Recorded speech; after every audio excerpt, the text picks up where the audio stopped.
Frozen huurteinen seikkailu on vuonna 2013 julkaistu animaatioelokuva, joka perustuu löyhästi H.C. Andersenin satuun Lumikuningatar.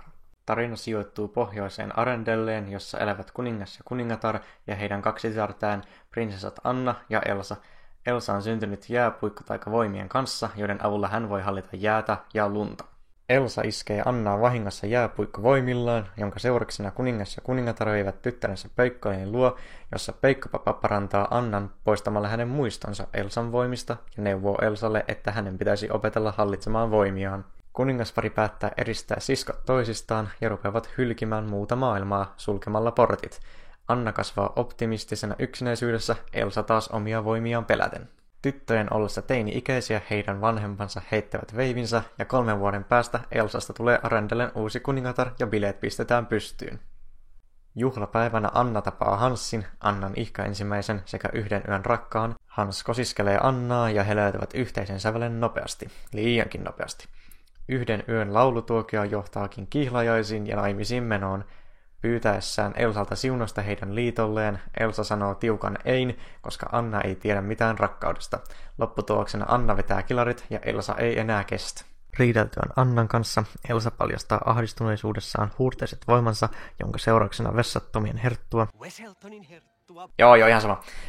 Maalaa piruja seinille ja tuomitsee Elsan alimpaan helvettiin sanomalla Elsaa hirviöksi. Elsa pakenee Pohjoisvuorelle ja tekee Arendellosta joulumaan. Anna päättää etsiä sisarensa ja jättää valtakunnan vastuun Hanssille. Harrastettuaan tarpeeksi maastojuoksua, Elsa pistää laulajan huoliansa taakse jättämisestä ja siinä samalla rakentaa upean jääpalatsin asuinsijakseen. Matkallaan Anna törmää blondiin Juippiin, saamelaiseen vuoristomieheen Kristoffiin ja hänen poronsa Sveniin. Anna ostaa Kristoffille tarvitsemansa varusteet, koska Kristoffilla ei ole varaa maksaa talvivarusteita, joissa on suuri kysyntäpiikki.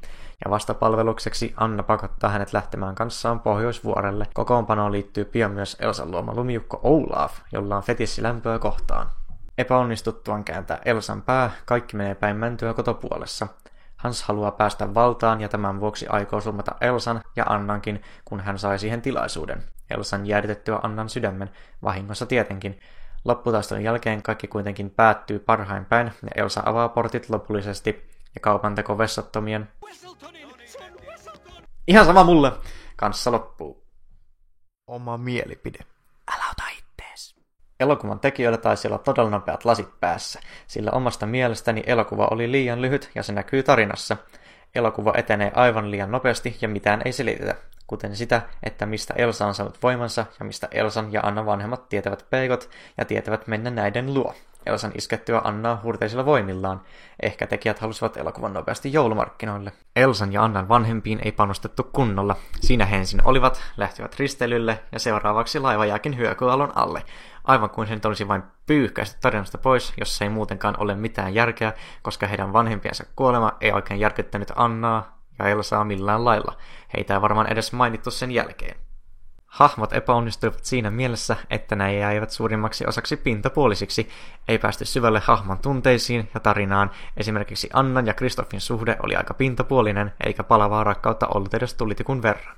Olaf oli kylläkin helkkarin onnistunut hahmo, ihana, hauska ja kaikkien mieleen. Ja kukas toi vänkä jänkä aasi on? Tarinasta uupui myös niin sanottu backup story, eli mikä johti tähän kaikkeen, miksi Elsalla on taikavoimansa, miksi heidän vanhempansa lähtivät, vaikka Annan ja Elsan suhde oli yksinkertainen, eli Elsa torjui Annan, koska pelkäsi sottavansa häntä, niin silti olisin kaivannut vähän syvempää näkökulmaa heidän suhteeseensa ja siihen, miksi pääsi käymään niin kuin kävi. Toisaalta kaikilta tapahtumilta oltaisiin voitu välttyä, jos Elsa olisi vain kertonut voimistaan Annalle.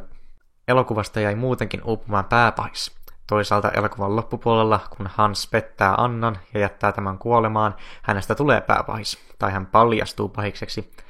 Hans oli myös epäonnistunut pääpahis.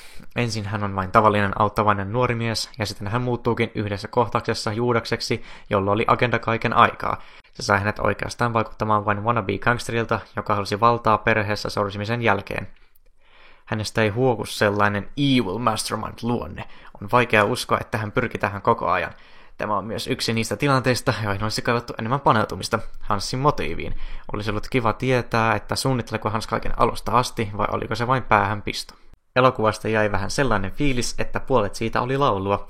Ne tulivat vähän tuosta vain ja jäivät tavallaan vailla merkitystä. Niillä vain kerrottiin ilmisivät asiat. Luulisi, että Let It Go olisi ollut elokuvan kliimaksi, mutta sekin jäi vähän laimeaksi. Elsa pinkoi kikeen ja sitten alkoi vain laulaa ilman pohdintaa kaiken taakse jättämisestä.